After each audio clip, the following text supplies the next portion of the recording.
before and after. So next guys is lagayan naman ng hats. So lagyan namin hats dyan. Nasa lagayan ng toy area nito. May hats pa dyan. Lagayan ng mga jacket. May hat pa doon. Diba? So ito yung nabili ko.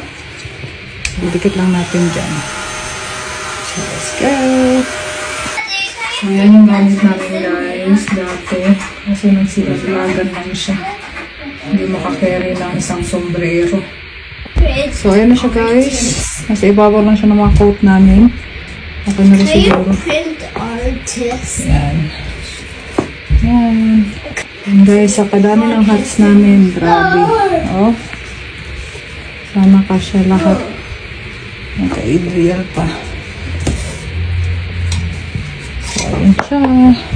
So, ayan yung after natin guys. So, kung gusto nyo yan, pabudol na din kayo. Thank you guys. God bless.